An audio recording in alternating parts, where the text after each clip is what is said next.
Hey, hello everyone. Today we are going to solve this daily challenge from LeetCode. Check if there is a valid partition for the array. So we have been given an array that is indexed based on 0, and we have to partition the array into one or more contiguous subarrays. So a subarray is any portion of the array consisting of consecutive indexes. So indices. So this is a subarray, this is a subarray, this is a subarray, but we cannot take 4, 4 and then 5 or 4, 4, 6. So that is subsequence, not subarray. Now, how can we partition it? Is that we have to partition the array into valid subarrays where the condition is that the subarray should contain exactly 2 elements and that also should be equal. Otherwise, we can have 3 equal elements, for example 4, 4, 4, and finally we can also have 3 consecutive increasing elements. So 3, 4, 5 are increasing elements and they are consecutive, and 1, 3, 5 is not. Also, if we change the order 3, 5, 4 or 4, 3, 5, that also is not a valid partition. So we have to partition this array into sub-arrays that satisfy any of these 3 conditions. Now we can see this example where we can partition this into 4, 4, and then we can have 4, 5, 6 as the other sub-array. So this is two equal elements and these are 3 consecutive increasing elements. So we can partition this array from here, and it is possible to partition into valid subarrays, so we return a true. However, in this example, if we partition it from here, because these are satisfying the first condition, we'll be left with only 2 elements and that are not equal, so there is no valid partition for this array. Now what our approach will be is to consider each element and check if it forms any of the valid subarray satisfying any of the 3 conditions, and if it is satisfying any of the 3 conditions, then we will see whether it was possible to partition the array whether the array was whether it was possible to partition the array before that into valid subarrays. So for that, we will just keep on storing boolean values for each for each index depending on whether the partition was possible or not. So we will have a vector of bool type that will be of size n plus 1, and everything will be false for default. Let me define n as nums dot size.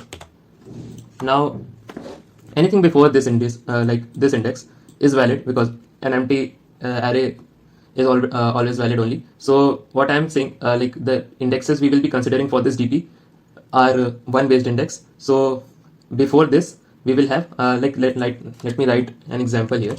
So if I have this array 1, 1, 1, 2, 3, 4, 4 and 4.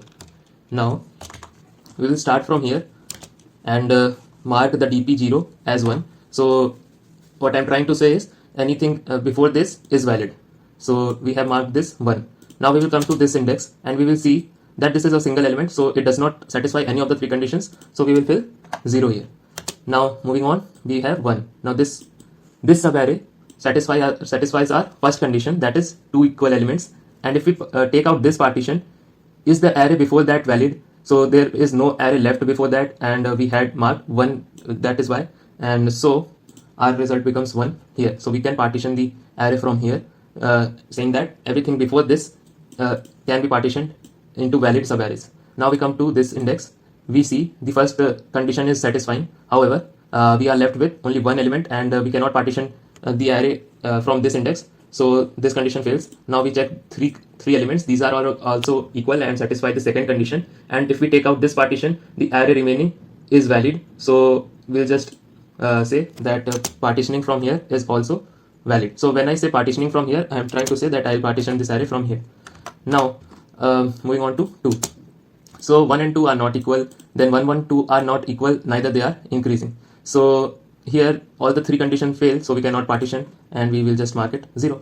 Now 3. So 2 and 3 are not equal, 1, 2, 3 are not equal, however they are consecutive increasing elements. So if we take out this as our subarray, what will be remaining is everything before this one. So we will partition it from here. So was partitioning from here valid? Yes, because here we have already marked 1. So in that case this was valid. This is 1, 2, 3 is also valid, so we will mark this as 1.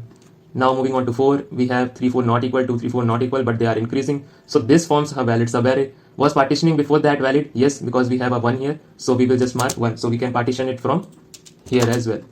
Now moving on to the next element, we have 4, 4. So 4, 4 are valid, and before that if we partition it into 1, 1 and 1, 2, 3, then also we'll get a valid partitioning of the remaining array, and that is why we already have a 1 here. So we do not need to keep on checking all the partitions before that. We have to just check whether partitioning was possible on that index. So yes, it was possible here, here, so we will mark 1.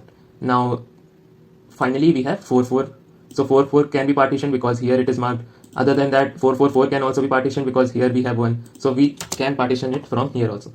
So in the end, if we have a true at the last index, that means that this can be partitioned based on any of the 3 conditions. And if this is true, that means that all the remaining array was also possible to be partitioned, because we also considered whatever was remaining. So each time we take out a subarray, we are left with an array of lesser size, and it breaks down into a sub problem having n-2 or n-3 elements, and we need to partition that also into valid subarrays.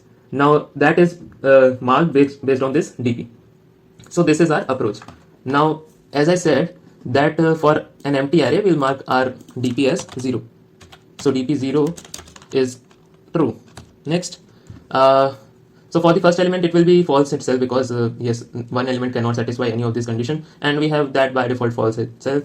Now we go on this element. So we can write this condition separately, because for the loop we will be writing three test cases. However, for this only one test case is required, which is the first 2 elements are equal. So what will be our condition is if nums at 0 is equal to the nums at 1. So if the first 2 elements are equal 1 1, then this is a valid partition, and based on dp0 it also becomes true. Otherwise we cannot partition this at the index 2. So here the dp, as I told you earlier, that dp is 1 based. So basically the index 0 of nums is considered the index 1 of dp. So that is why this is the second position with respect to dp. Here in between the index 1 and 2 is the dp2 value. So fine, that is why we are marking dp2 as true.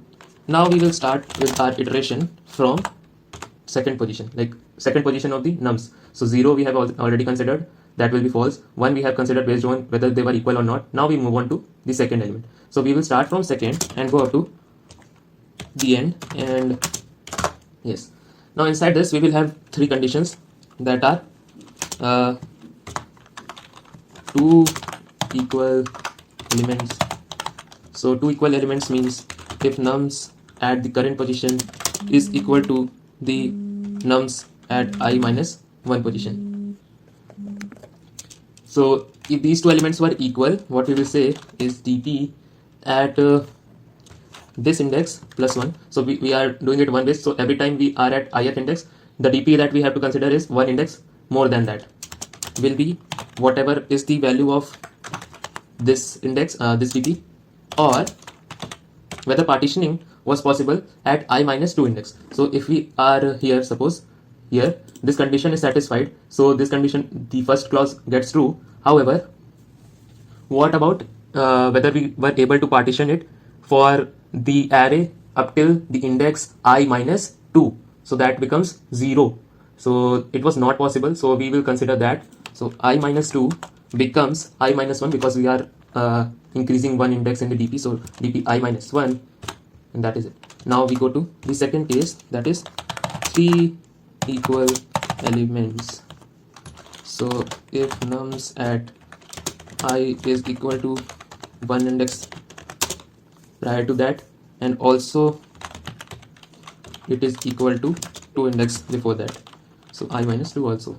So if these all 3 elements are equal, this condition gets true, and we will have to check whether partitioning it. So the reason we are doing an OR here is to consider that, like, to conserve the output that we obtained from this condition. So if this made this dp position true, and we see that this is not this is equal, but partitioning at before I minus 3 index was not true, so it might become false if we just write dp I minus 1 or dp I minus 2. So that is why we have to consider the correct value of the dp as well. So if it is true, we don't need to check whether it was possible or not, because we have already satisfied one condition. We don't need to check all the 3 of them. So yes, here we will have dp I minus 2. Fine. Now a similar condition would be 3 consecutive increasing elements where nums at I should be 1 greater than the element before it and 2 greater than 2 indices before it, and the condition remains the same. It can be partitioned only if partition was possible 2 indexes back to it. Now we have covered all the 3 conditions, and finally if we have a true at the last index, that means the array can be split into valid subarrays, and we will just try to run it.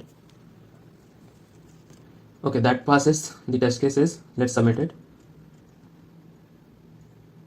Okay, so this gets accepted with good enough speed and memory. The other case where you can optimize this space is, instead of using the DP of n+1 size, we can see that we only care about what was the value of DP 2 indexes back or 3 indexes back. So we just need to store 3 elements, 3 booleans, which store what was, if it was valid up to I-2 indexes or I-3 indexes and ith index, and we will keep on rotating those values as we move on in the array. So that could be another solution with a memory optimization if the interviewer asks. So that was all for today's solution. Hope you liked it. See you tomorrow.